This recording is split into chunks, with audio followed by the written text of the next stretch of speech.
Wegah ramane galak. Pangklimbang 5 menit dina Selasa Paing tanggal 24 Februari taun 2026 kapetik saka Injil Matius bab 6 ayat 7 tekan ayat 15. Aku nate kenal sawijining rama kang galake rangudu bilah kaya babon macan momong paribasani. Sebut wae asmane Rama Srenggono. Angel banget ngladeni Rama Gono. Rikala petugas kur nyanyi ora kaya kang dikarepake, diendhek kanthi cara bengok saka altar.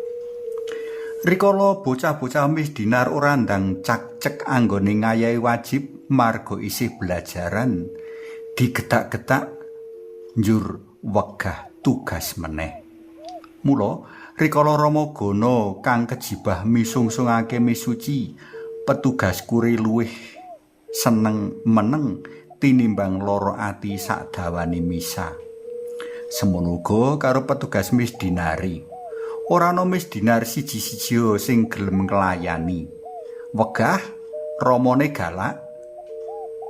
Mangkono bocah-bocah nampike. Saking judheke Rama Paroki, wekasan Rama Gono ora kawenehi jadwal ngunjukake pahargyan Ekaristi. Misuci bali regeng meneh. Mbuh kepriye carane Rama Gono anggone ngayati piwulang pasaman suci bab Allah Bapa kang sinembah wong Katolik.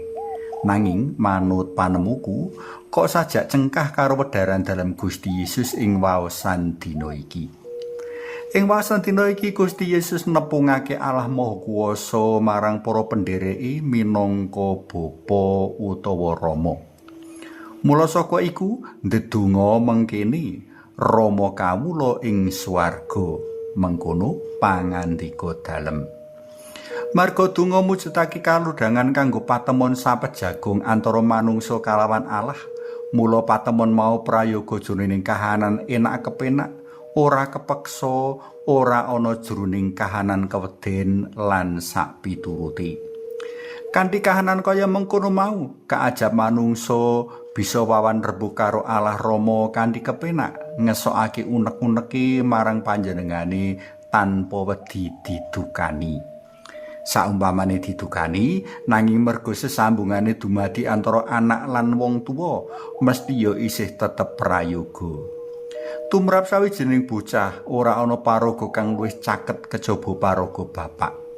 Marang paraga bapak, bocah asring kelayu lan glendhotan.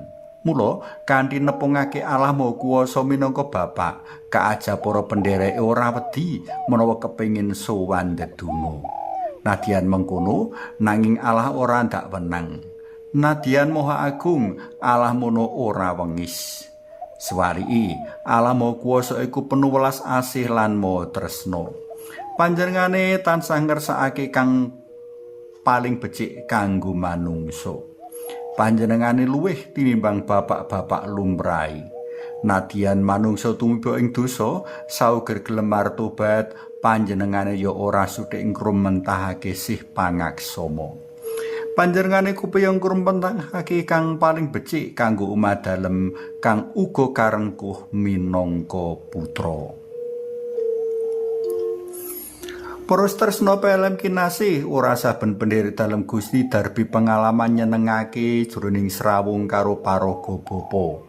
Nanging ora duwe pengalaman ora nyenengake, ora ateges ora bisa ngrasakake sih katresnan dalem Allah. Jer Gusti Allah uga rawuh ing paraga-paraga Bapa sakjabane wong tuwa. Prayoga kalelimbang, sepira cagetku marang Allah minangka Bapa, saengga saben dina bisa ndedonga kanthi prayoga.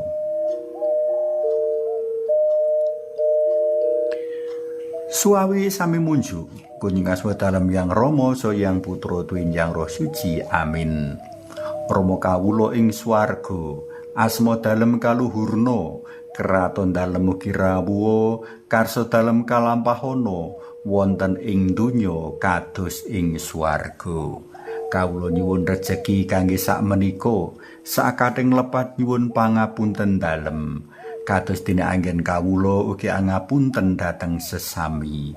Kawula nyuwun tinebena saking panggoda, saha linuwarna saking piyawon. Amin. Kunjung asma dalem Yang Rama saha Yang Putra tuwin Yang Roh Suci. Amin.